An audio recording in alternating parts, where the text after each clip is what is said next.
I like the way you started about not wanting to be mediocre when you started the career, but generally people accept it. People accept mediocrity. They blame destiny, they blame family, they blame everything. But if you want to rise up in life and in terms of economic sense, correct? Because that is the most important thing in life. Everything else you can be achieved on the way. What is that one thing which you should do differently to escape that closet of mediocrity? Oh my God, is this a trap? Not really. Not really. I think goal setting. I'm going to go back to goal setting. It's not taught in our subject as a subject in our schools, isn't it? Not taught in colleges. Not taught in the workplace. When do we goal set for ourselves? Do we have a 3-year goal, 5-year goal, 10-year goal? How many of us have that? After marriage, everything gone. After marriage, everything gone? Oh. How many of us? We don't do that very well. So if you ask me, how do you get over mediocrity? It has to be really tight goal setting. And my mother used to say that if you have a goal without a date attached to it, it's only a dream. She would tell us, have a goal and have a timeline. And sometimes when you get to that timeline, you may have to be kind to yourself and extend it a little. There is always a dearth of leadership, the leadership role. Even today's Economic Times or Times of India said, Cognizant was proudly saying that they have inducted 6 EVPs, women leaders, right? So we also face the same thing, right?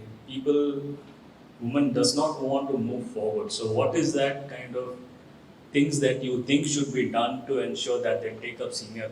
Because there is, even if you go and find, we don't actually find. Yes. Maybe it's a comfort, work-life balance, there could be several factors.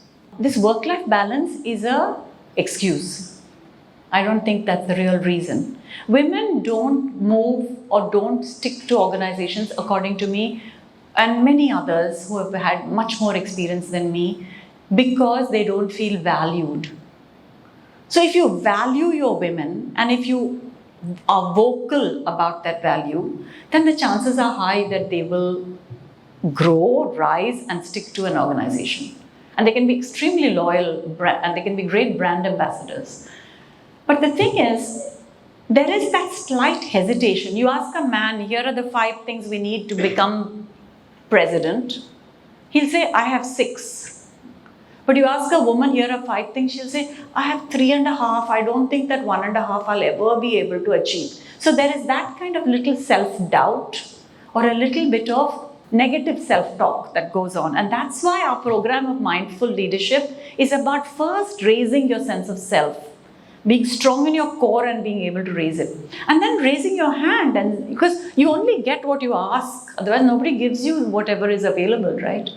So as a leader in such a wonderful organization, I think it's going to be very important. I'm sure you already have women's networks and role models that are talking to each other about how they become successful in this or that and how they grew the ranks. And men allies that are saying to women who are sponsors maybe for the women and who are saying there's a gap here in this team and I know you can do this job, go try it. Someone that just eggs her on a little bit. And then I think women just flourish and they can bloom where they're planted. Reach heights only if they are able to give sexual favors or things like that. Okay, all right, your question is clear. Thank you. If we have a pursuit of excellence and if we know to display that excellence and vocalize that excellence, right? I keep telling women, journal. Write down what are the 3 to 5 things you've done that have made a difference to your organization or to the path that you've taken. And then talk about it, because there's this thin line between humility and not at all accepting the wonderful things you've done. And I think our culture has been erring towards the side of humility. And I don't think that's needed anymore. In fact, that's a detriment to women. So I think the time has come for women to speak up and be assertive. Assertiveness is not rudeness. Assertiveness is being politely firm about what we want to put across, what we want to ask for, right? Women are referred to as mompreneur, girl boss, or women entrepreneur. Whereas when you see a man, you don't call him a dadpreneur or a boy boss. So I think the change has to happen from there. And also, like, even in my personal opinion, when I go meet clients, when there is an important discussion, like if my spouse is there, they unrelatedly start talking to him, like when he's not even related to what I'm doing. So what do you think about this?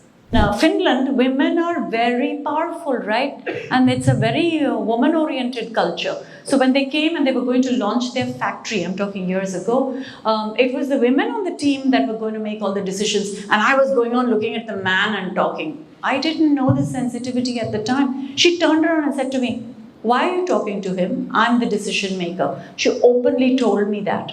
And I agree with you that our vocabulary has to change. Consciously, we have to, little by little, change our vocabulary. But there's no need to get too stressed about it. It's going to happen organically, but definitely we have to do something special for our women in the workforce.